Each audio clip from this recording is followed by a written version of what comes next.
Welcome to the Big World Made Small podcast for the adventure traveler. I'm thrilled you're here. My name is Jason Elkins, and in addition to being your host, I'm also a former U.S. Army paratrooper, third-generation commercial hot air balloon pilot, paramotor pilot, ex-Montana fly fishing guide, advanced open water scuba diver, and a full-time nomad that's visited more than 30 countries on 6 continents. As a seasoned adventure travel expert with a passion for creating and sharing meaningful experiences, I'm on a quest to impact the lives of adventure travelers, the tour operators they rely on, and the communities that host them. Every week, I bring you exclusive interviews with fascinating adventure tourism experts who have agreed to share their personal stories, favorite destinations, and some invaluable travel insights they've picked up along the way. We'll enjoy a casual conversation, create some connections, and likely share some laughs. It's my hope that by the end of each episode, this big world will feel just a bit smaller. Let's get started, shall we?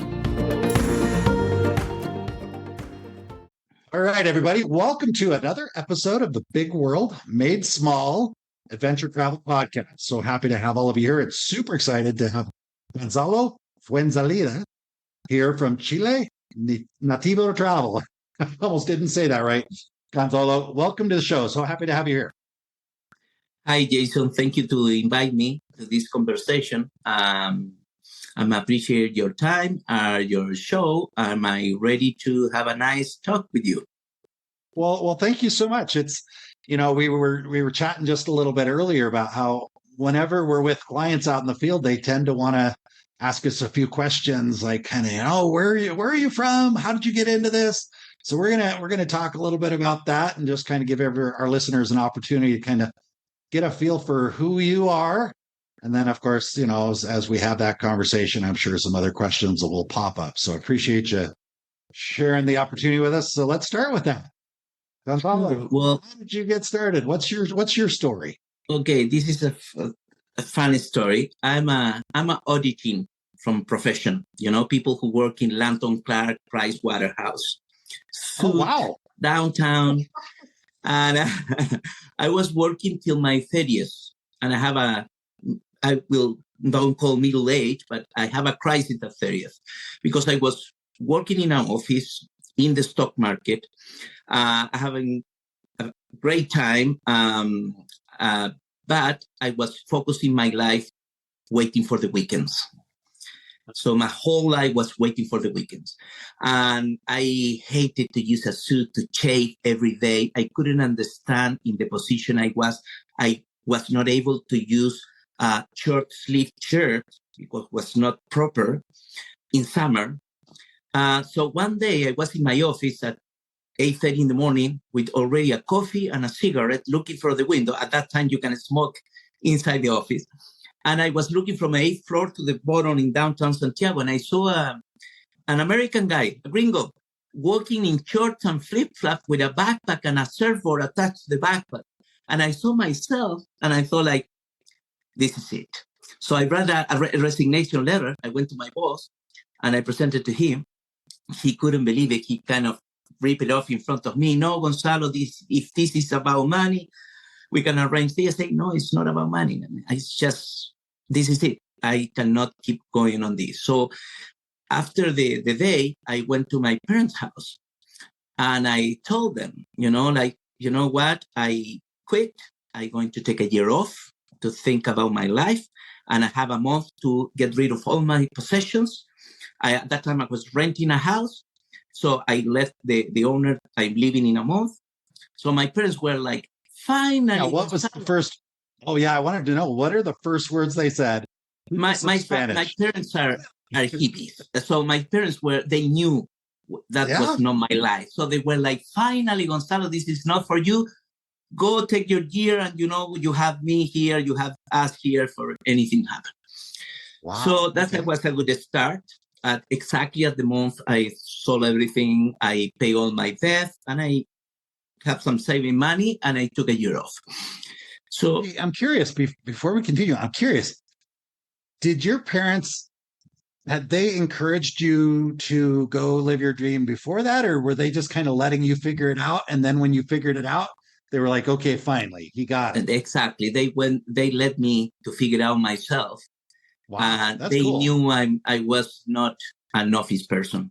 I was a sport person. I very outdoor. I love kayaking, trekking, horseback riding, my passion, taking courses outdoor, how to survive in the waters, whatever the weekend allowed me to do. So to make the story short, I took that year off. I started in the state because my sister lives in the state. She's more American than Chilean now. And the year was amazing. I mean, I was so lucky. Everything went fine. I learned to snowboard in Lake Tahoe. I get a job. I become a ski bum, snowboard bum, but with a job. And so after a year, I come back and then I applied to be a guide in a fancy hotel in Torres del Paine National Park in Patagonia, Explorer. Yeah. So I do all the applications and I receive a call from the manager there and say, like, Gonzalo, you passed everything, but I need to have a serious talk with you. So please come to the office next day. So I went there and she's like, I mean, you did great, but if I see your summary, you really are not outdoor background as a guy. So I was applying to be a guy. So the only thing I want to ask you, if you take this position, please stay the season. Because this is not a holiday. It's a lot of people who think, oh, let's go to this fancy hotel to work for a season, and they find out it's a serious job, and they quit in the middle of the season. So I say, no problem at all. I can bet you are going to fire me before I quit. So then the second part of my life was 5 years working in Explora Patagonia, where I learned a lot. I explore everything, mostly by horse. And I became the head of the guide with the time. And when I was in my 5th season, I decided to create my own company with another guy, which was partnered with me working in the hotel. So we create Chile Nativo in a long overland drive from Patagonia back to Santiago through the Southern Highway. And that's how the name came, because we find that was a niche in between luxury and basic backpacking. We want to do kind of luxury outdoor activities, where the luxury was where we can bring you, but with good food, with quality guides, and eventually with good hotels or good campsite. So that was the beginning, and was very focusing in horseback riding experiences. Pretty quick. The other funny thing is this was 2001. So I launched my website a week after 9/11. Oh, yeah. So you just can figure it out that everything we already have been talking with the old clients from Explora, the travel agencies, the tour operator, everyone disappeared. Yeah. And so the beginning was pretty rough. And also we decided to start at that time home office. So we have been home office since then, 22 years already. Everybody thought like, we are crazy. We are not going to be successful. You need to have a physical office. How you are going to sell? At that time in Puerto Natales, we have internet connection by phone. Remember that? Yeah. Dial-up. So, but, slowly we start to get some requests, and with the connection, word to mouth, etc. We worked first pretty hard, and we sold a third of our company at the end of the first season to 3 of our really good friends, and to make some cash to live and to survive. And then, the company started to run, and I was the one who was more focusing in the company. The other one started to get a different jobs because the company didn't make enough money for everybody. And, already have been 22 years, several crises. Now I'm a partner with my brother. We still are very close with my original partners, are my closest friend. And we have 30 people working in the office, and plus all the. When you say in the office, though, are they working remotely in the office? Right? Yes. Let me clear that. All the marketing, sales, financial, and sustainability are home office, which are probably 20. The other ones are in a physical office, which is the operation office. So we always have the headquarters, which was the operation, where we have our transfers, the tent, all the equipment, and where the people go there and do the briefing before they start. But we don't sell trips to the street. Everything is online. Okay, so the people who go to the office just go to, because they book the trip with us way in advance.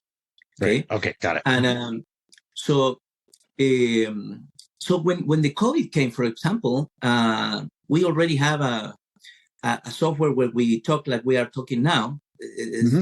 Zoom at that time, I mean, was not famous. I wish I knew I can buy some stock there. And we use Whereby. Still, we use Whereby, which is the platform we find out at that time. So that didn't change to us too much, or change a lot on the company with the crisis. But that I'm curious. Say was kind of a short story about how we are right now here. Yeah, no, I appreciate that. And there were a couple things. Well, everything you said was interesting, and there's a couple things that I wanted to ask you about, because really you kind of started in a crisis, right? If you mentioned you launched your business the week after 9/11, 2001, when, obviously there was I guess we could call it a disruption in the travel industry for sure. And you talked about some of the challenges and struggles of, kind of refiguring what your plan was. Maybe some people had to go do other things to kind of make it through those lean years in the beginning. And oftentimes when we go through something like that, when we're in it, it's like, man, I'm not going to censor myself. Man, this sucks. When you're in it, you're like, oh, I can't believe this is happening. Oh, why did we do it now? This and that. But then later on, you can kind of look back at it and look and say, well, what did we learn right from the beginning? Like what did that situation help us realize early on so that we didn't take 10 years to figure it out because we had to figure it out in a year, that type of thing. You know what I mean? So I'm curious what lessons came out of that you couldn't have gotten any other way had things not happened the way they did. Well, first, I think for me, I am a very positive person. So it's very difficult to make me feel down, And I learned that any crisis we have been through is an opportunity. And if I see to the past, every single crisis have been good. Yeah. You see it after years, Yeah, at the time it doesn't feel so good. Anything. At the beginning was rough, but at the same time was a new company. We didn't expect to have too much sales. And the best learning we had is we don't need to focus too much only in the US market. Okay. So we start to look to Australia, and we didn't want to focus only on horseback riding because we find out pretty quick the business was in the trekking. Okay. And that was probably at that time, but as I say, everything was new for us. So we didn't expect to have a successful first season. We were just contacting people, and actually after 9/11, and I after the season, I flew out to the state for my first meeting, tried to meet people, with my folders, all nervous and presenting my options. And the other thing is that since we decided to be just online company, we were very focused in the technology of the website. And at that time, everything was flat. So we have all this interactive map, like people can pop up the picture of the lookout point, the little car moving around, and a nice intro. And the webmaster actually, which still is our webmaster and a good friend, is present the website to a competition, and we get some kind of recognition and an award for the the modernity of that at that time. Okay, cool. Cool. And for example, another crisis we have is a subprime, 2008. And we are still, our market was a strong American. Even if we try to push the market European, Australian, South and Central America, American was our major market. And for some reason, and I still don't know why, maybe because we didn't have enough time and relationship with tour operators. Most of our sale was direct client, which still is 50-50. We get last minute booking. So when the subprime arrived, suddenly the booking stopped. So we get the crisis before everybody else because the other companies in Patagonia were working with tour operator, booking in advance the group that were already set. Oh, okay, I got you. Yeah. Okay, so what happened for us was we decided to create the budget getaways because we were a little bit too high end, too expensive for what we were doing. Because we want to bring an extra porter to cook our own food, having a refugio, a hut that can provide the food. So we kind of launched these budget getaways, and we reduce the timing. We start from Puerto Natales instead of pick you up in Punta Arenas and buy expensive transfer for 3 hours. At the end, we sell the extra things anyway, or private transfer or public bus. But in purpose of selling and due the prices was a big hit. And we were the first one to start with the first independent W trek. So do it yourself.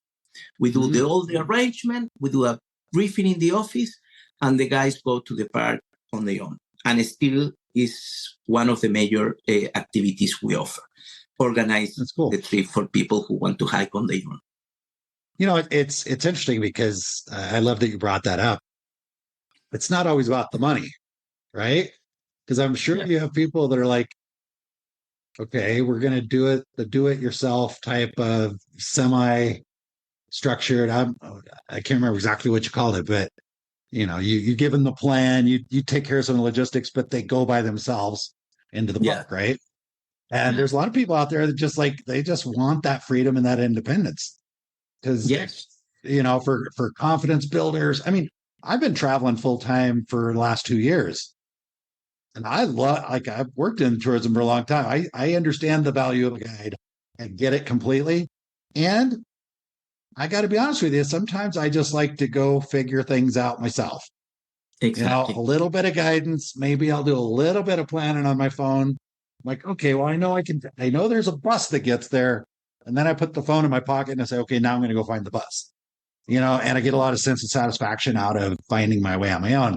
So it's interesting that by offering a product like that, you kind of get two birds with one stone, right? You've got the people that are doing it for the cost effectiveness, but it also appeals to the person that's just really that more independent traveler, right? Exactly that. And we already have, is one of the W trek and the Pine Big Seat with the two main treks in the park. I will say our main clientele is independent.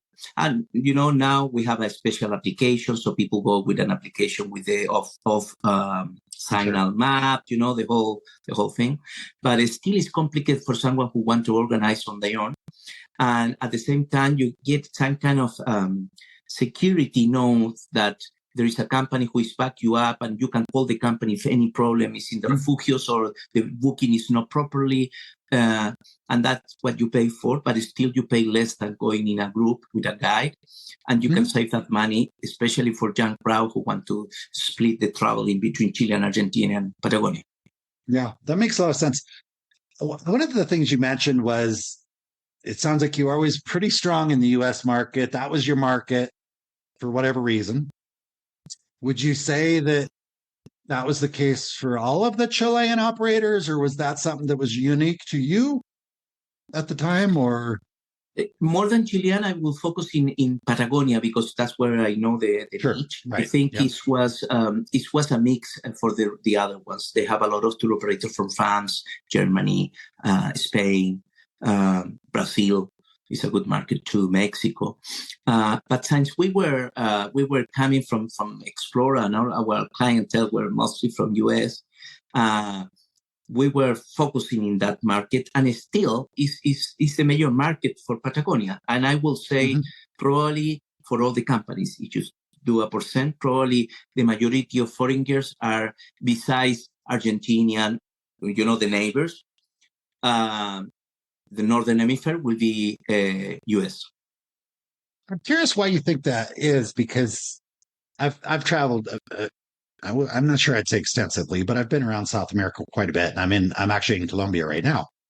And what I've noticed when I'm in certain places in South America, it's like there's a lot of Europeans, and I don't see very many Americans, to be honest with you, like especially Colombia. There are some Americans here, but there are many more Germans, Dutch, French. You see people from all over Europe. In Colombia, I would say I've noticed that in other parts in Latin America as well.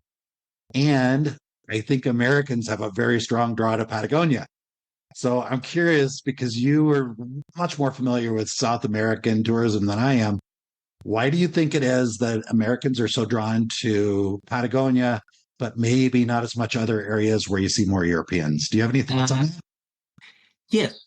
For example, it just focusing in Chile. You go to the northern area of Chile, to the driest desert, San Pedro de Atacama, another hot spot in Chile. You see more European than American. Ah, okay. Even inside Chile. So I think Patagonia, but also I think it's something regarding the safetyness. I think Americans are more precautious, and also Americans tend to book things well organized with someone who speaks English, because mostly they don't speak Spanish. Right. And Europeans, I think, are more independent. We see Europeans in Patagonia. Germans are very independent in terms of renting car and RV and just driving around. Spanish also, it's the same language, so they feel comfortable to do it on their own.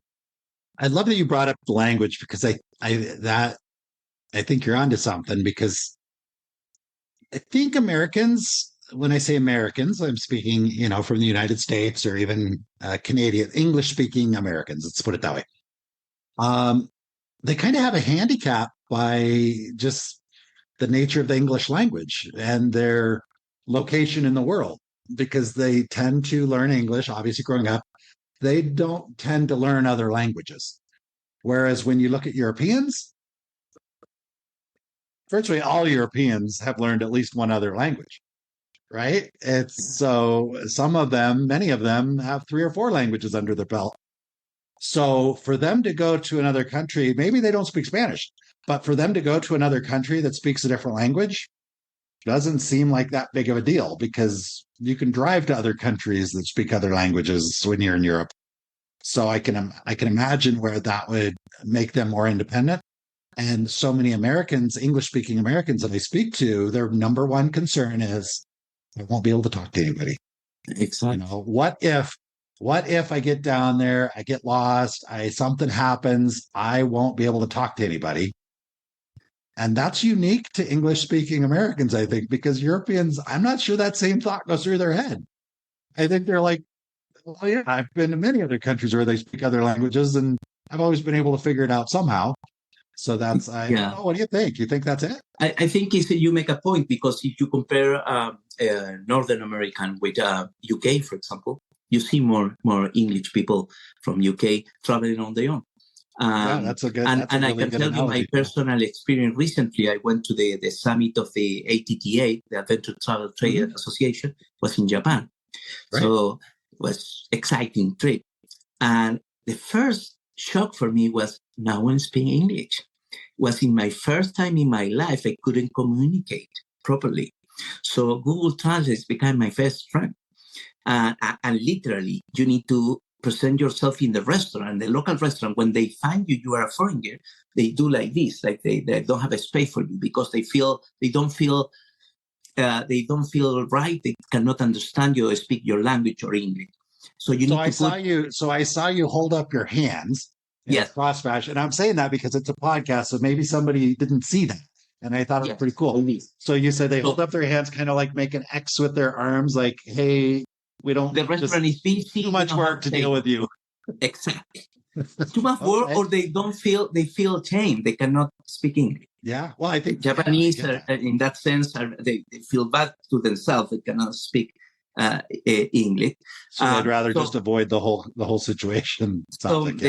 I just stop in a restaurant, like I pop up Google Translate already with, may I have a table for 2? And that was the way we can get it. Because you're showing that your willingness to communicate, however they need to communicate, as opposed to sometimes North Americans just show up and expect everybody. It's figure it out. I mean, Yes, maybe I've heard that. probably I think American expect. I mean, in that sense, if you ask to any company, probably the Americans are really good ideal clients because they want to book everything with you. They don't want to deal with everything on their own. That's true. And they're crazy for tipping. So what can be better than that?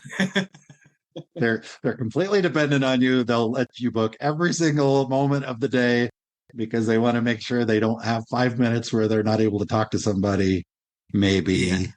And I've never really thought this out very much, but I'm curious. Like, just the word Patagonia is just understood on some level in North America. We've got a clothing and outdoor adventure company, Patagonia.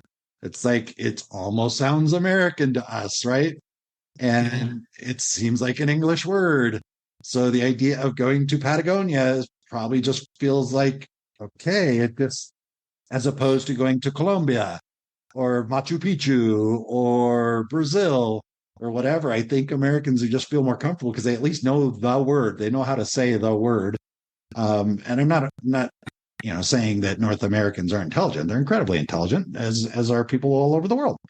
But also, one thing I know about people is many people are drawn to things they're comfortable with, that they recognize. So I can see where that might play into it. And I must to say, Americans are the clients who get well know where they go. So mostly of our clients from US, they came with the right clothes. They have been reading about Patagonia, so they know where they are going compared with another client. So they read out, they follow the instructions. So it's all good. Okay, no, that's interesting. There's quite a few questions. We talked a little bit about crises and how you can look back at them and figure out, well, okay, and I just wanted to share one quick thing on that is like kind of fortunate, like when you go into something at a bad time, you need to figure stuff out quicker, right? Because sometimes if you step in at just the right time, you can just be like, all of a sudden, we've got business and we're just trying to figure out how to keep up with the business. And we're doing 5 or 10 years of business is great. And then the crisis hits and you don't even know why you had business in the first place. And all of a sudden the business just dries up and meanwhile, you've bought a bunch of vehicles, you've hired a bunch of people, you've over invested because you thought the business was going to go great forever. And then it dries up and then there's a crisis and bankruptcies and all that stuff. Whereas when you start in a difficult time, you maybe can kind of, work a little harder in the beginning to figure things out. So then, as the business picks up, I don't know. That's just kind of what was coming up for me. Did you see that, when you look back at your business? I think I'm a person who don't like to have debt. So I do what I can with the money I have. Mm-hmm. And in that sense, we were, when the COVID arrived, we were in a pretty good position economically with saving money for the company. We didn't went working with credit to the bank or anything. So we were very proud to keep all our staff 50% salary right away for almost 2 years, but we didn't fire anyone. And that was a great opportunity because we have freed a lot of time. Because the season starts to be so busy that the season ends and already sales and marketing are in high season. And operation are doing the inventory and buying new tents and preparing for the next season. So we didn't have a moment to stop and see ourselves. And these 2 years were great for that. We had time to stop. We start to focus a lot in redo the organization of the company. Especially because trying to don't fire sales people. We take some people from sales and put it in marketing, for example, because we knew they have skills in marketing. And we focus a lot in doing a Chile Nativo 3.2, I call it, because focusing in, for example, now we are in the process of being a B corporation. So sustainability, and how we can change things.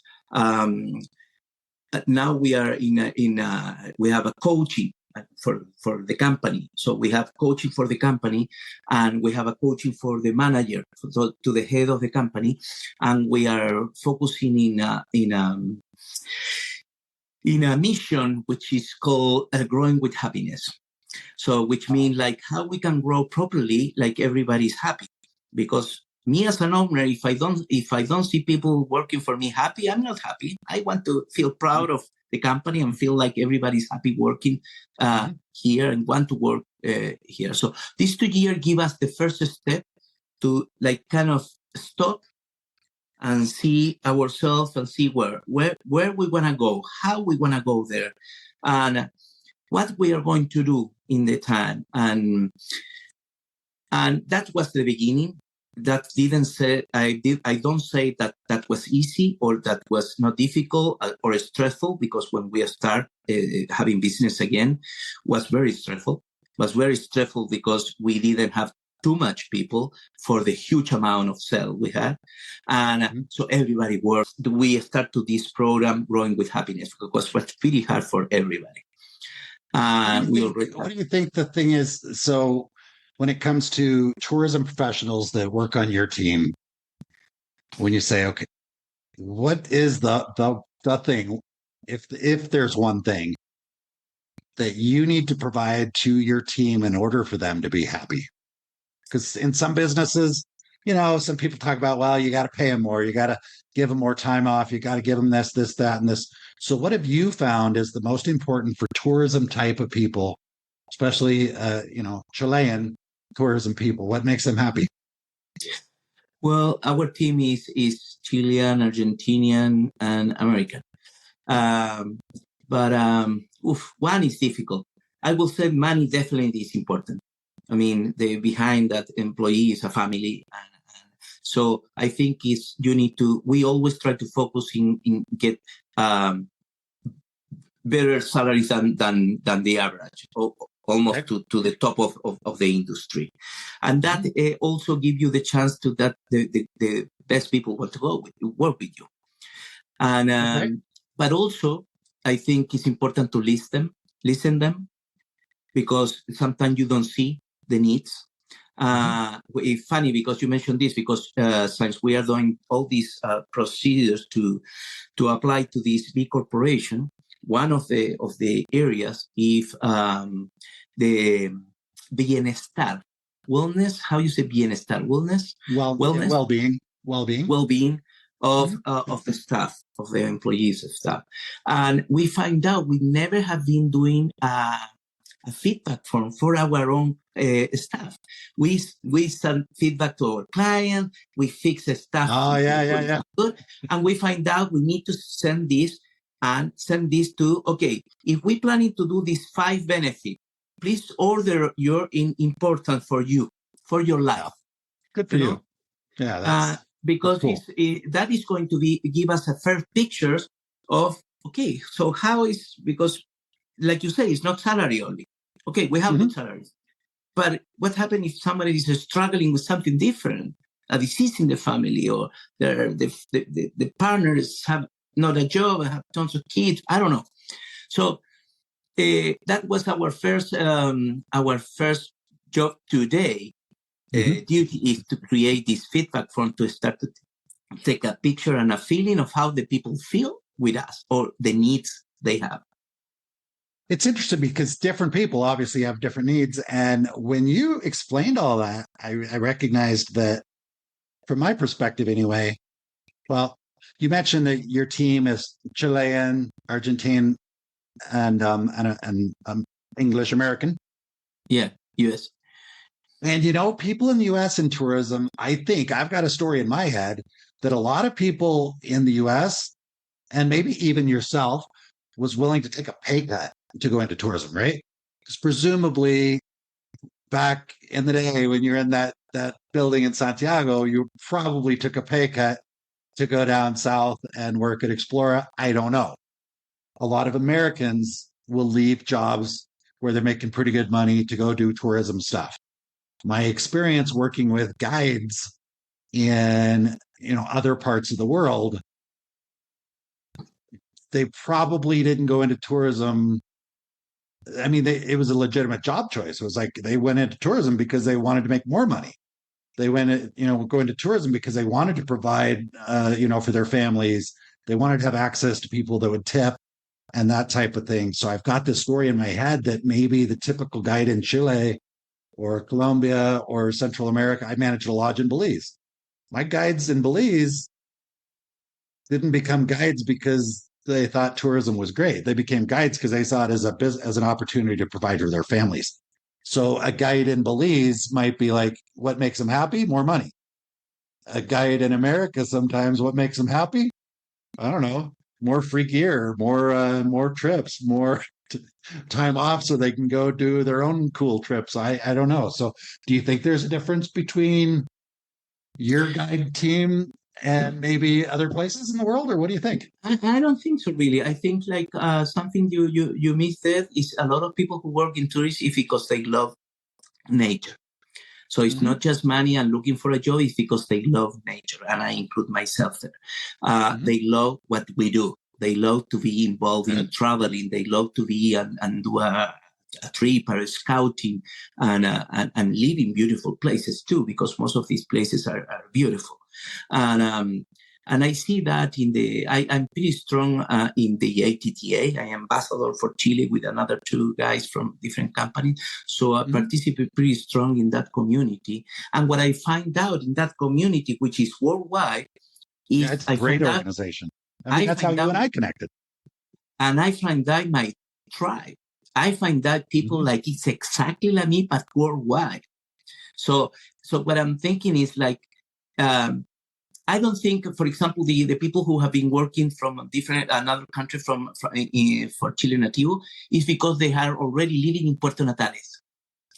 Okay. So, for example, these a lot of guys go to work there from worldwide, French, Canada, US, UK, Australia, New Zealand, and these people, after guiding, every guy after a few years they get burn out about guiding and they have a family, they want to have a home and come back every day to the house, to the home. And so these are the foreigners who mostly are working in tourism in Patagonia, not because someone from the States send an email, say, hey man, I'm looking to any kind of job to move there. It's not money related. We have those, and most of those are in program of free job for a roof and food.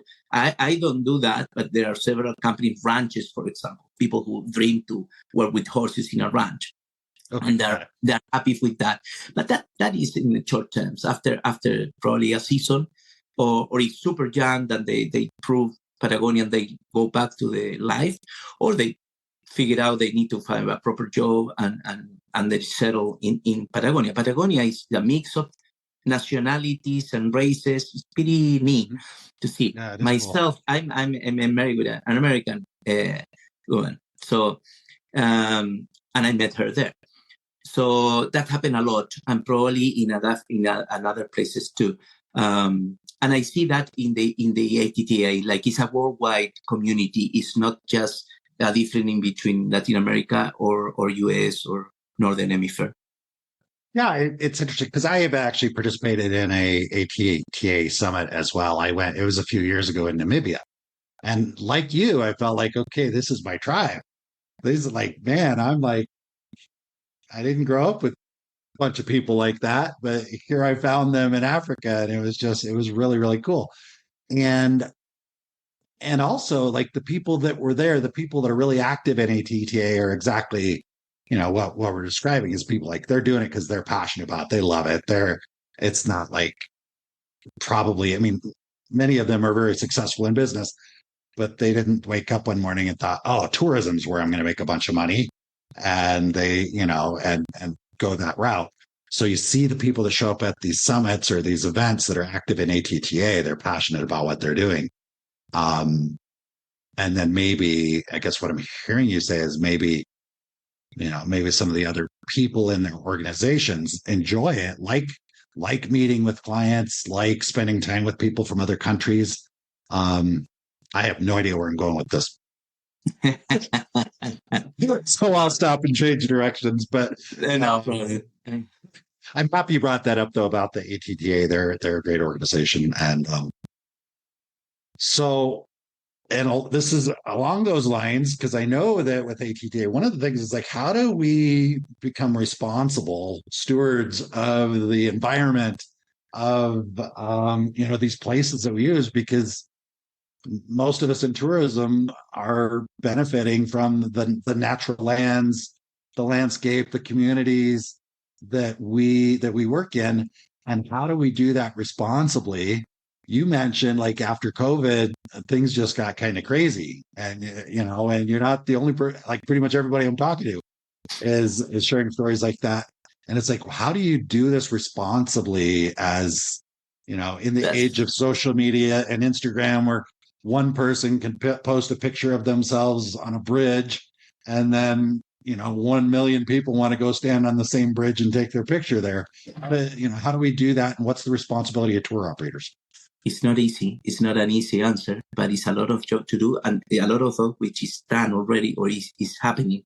And just to finish with the ATTA, then I think about, for me at least, the ATTA is usually, when you go to this summit, you go ahead of the industry.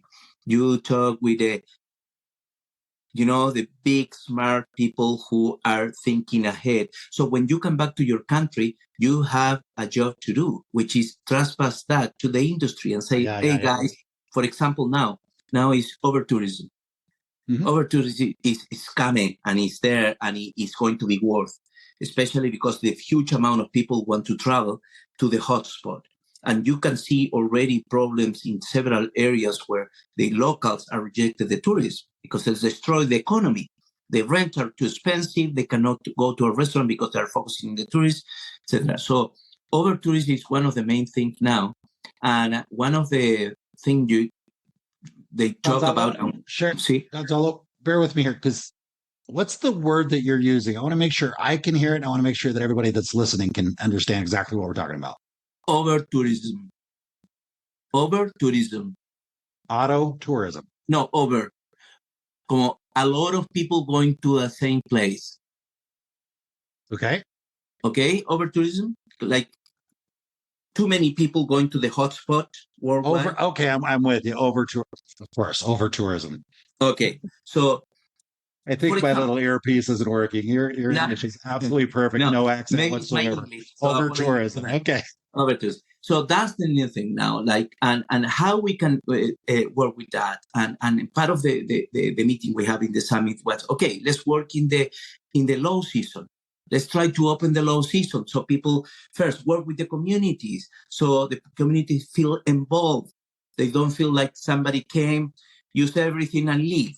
No, they feel involved. And if we can take people from the high season, and particularly in Patagonia, where the low season is beautiful, it's just a misconception that if you go in Patagonia, you need to be in summer because winter you cannot go there. And it's not. Mm-hmm. Probably most of the state, middle west US is more cold than going to Patagonia in winter. Mm-hmm. And so that's a job we need to do as a community, as an industry, and also working with the governments to promote, to create, to expand the tourism world during the year, and not just focusing in 3-4 months. And you mentioned about sustainability. Sorry. Do you find that it's difficult because there's so many different players involved? You've got the adventure tour operators that maybe kind of have, I'm going to say probably, or I don't know, I don't want to make the assumptions, but maybe more sustainability focused, maybe a little bit closer to their communities than the bigger, Airbnb companies, or, the kayaks, the Travelocities of the world, the resort hotel chains of the world. But we all have a role, right? And how do you get all those operators to, because, I don't know, that's a challenge. Well, I think it's tour operators and different business, like you say, the resort and everything, everyone need to figure out how to do it. And I think they are doing it most of the time. So I think this is not, we cannot see this as a negative thing. It's a positive. It's a chance now we have to change. And that means also the client need to change. For example, we decide to stop giving plastic bottle with water. Some tour operators request to have a plastic bottle of water in every seat in the transfer every day. We say, no, we have a dispenser with water, and also you need to bring your own bottle. Go to the kitchen and grab one of those 20 bottles you have there. I know, everybody has them. Bring one of those because we are not going to give you a souvenir. If you don't have a bottle, you need to buy it. Okay? Because it's the responsibility is also for the client. And I must to say the clients are changing. And clients are choosing companies that are willing to pay more for companies who are doing an effort to keep this earth healthier. And because it's expensive, costs more, you know? And it's a commitment in between clients, in between companies, in between tour operators.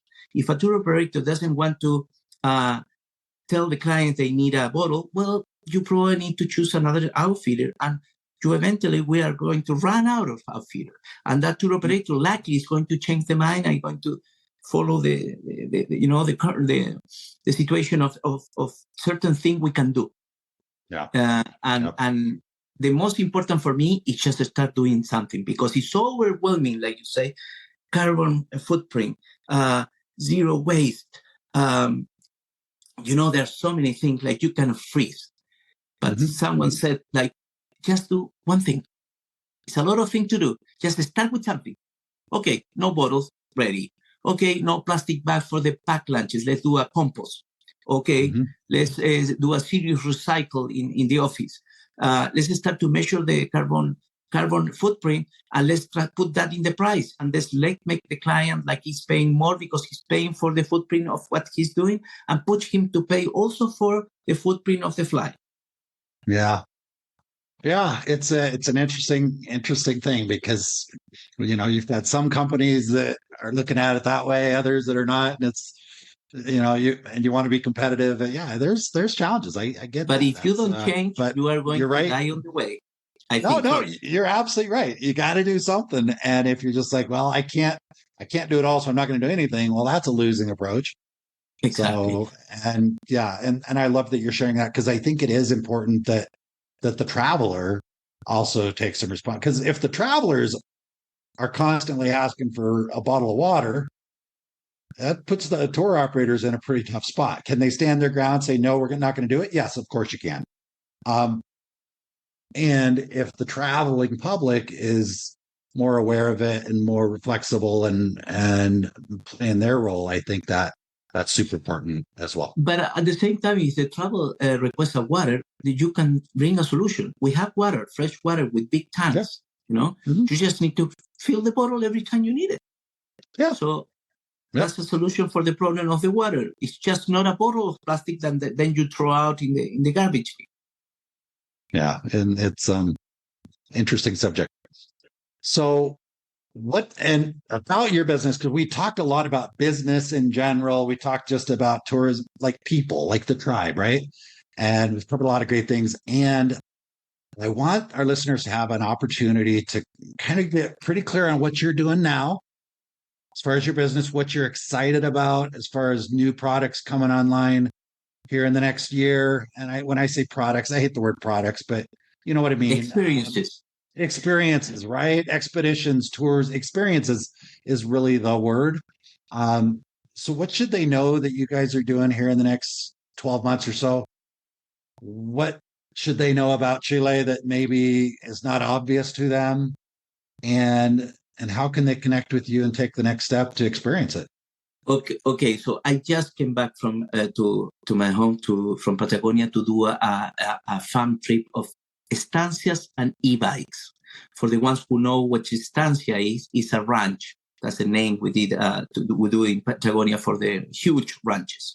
So just working about over-tourism and how you can put people out of the hotspot. We just ran for 3 tour operators and 2 journalists from Brazil and US, an amazing 8 days e-bike trip from Puerto Natales ranch to ranch around the park, not even getting to the park, to the main spot, but looking the towers, away from the crowd, with the luxury twist of a private chef every night. Simple locations, strong relationship with the local culture. So the owner of the ranch is cooking the lamb barbecue for you, drinking a mate with you, telling you how to use the calabaza. And that is something like it's going to, I think e-bikes is the new thing worldwide. It's big, isn't it? I've had a few conversations. And it's a big thing. This trip just blew my mind. My favorite part of the job is the scouting trip. And I was working on this e-bike for a year, going to the ranches owners, talk with them, see the facilities, see if they can fix it a little bit, but still it's not a hotel. It's the ranch with a little hut, or sometimes you sleep in kind of a refugio with bunk beds. Sometimes you have a better location with single room, but with the locals right there, with local food. And the last day we arrived to the park with a different view, with a private entrance to the park from our ranch, looking the tower and saying like, man, you don't need to go to the tower with 1,000 people is walking there. We just have this private view. So for me, that's luxury.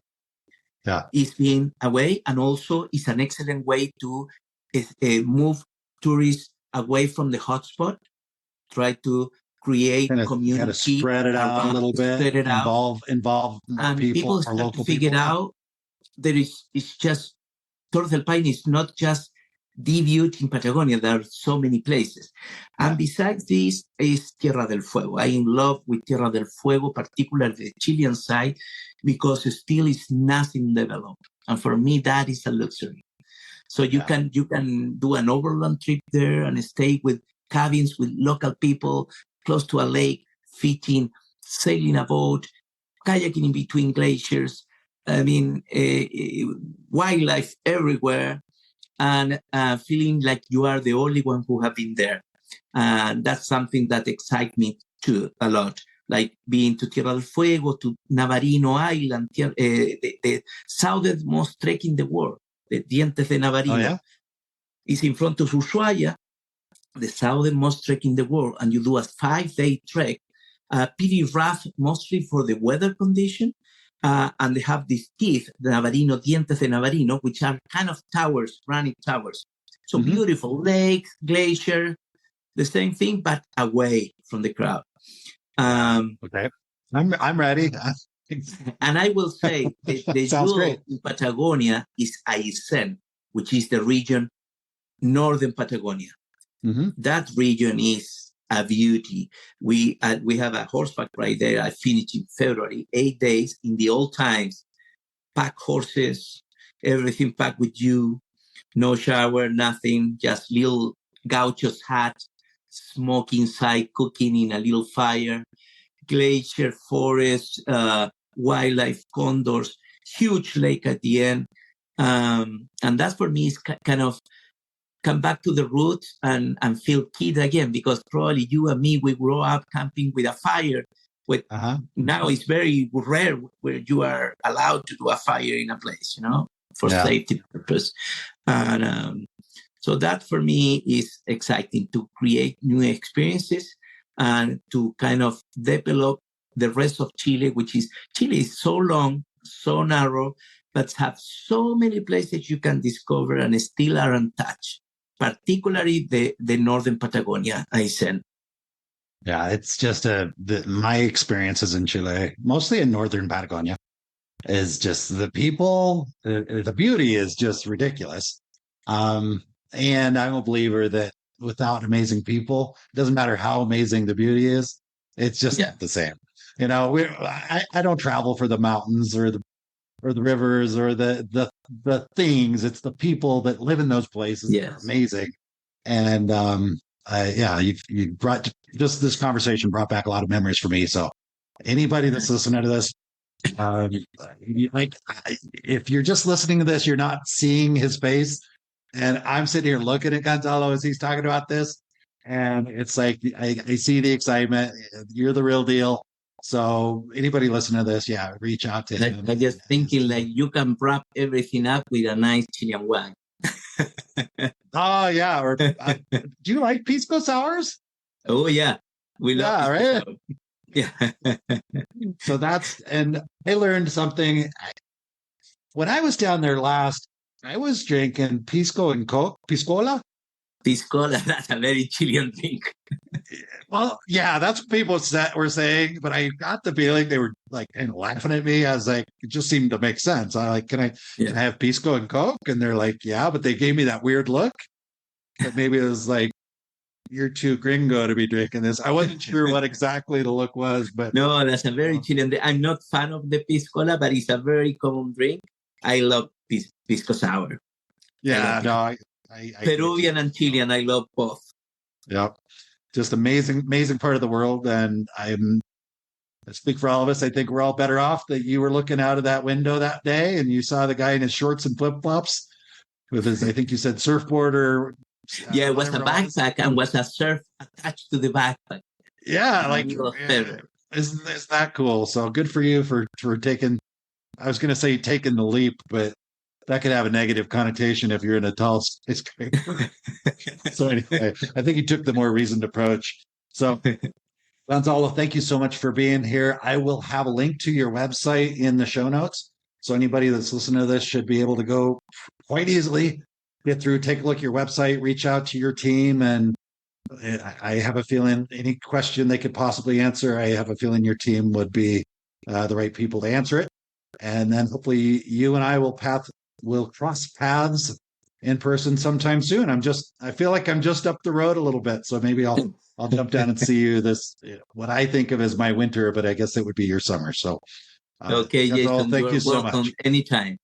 All right. Thank you to have me. Great chatting with you. I trust you enjoyed listening to the conversation as much as I enjoyed recording it. If you're enjoying the Big World Made Small podcast, please take a moment to tell the algorithm by subscribing and posting a review so that others can benefit as well. I also invite you to take a quick trip over to bigworldmadesmall.com and join our private adventure travel community to receive new episode notifications, special access to our guest experts, and perhaps even some exclusive partner offers that we haven't discussed on the podcast. I'll publish another episode soon. Until then, keep exploring. It's the best way to make a big world feel just a bit smaller.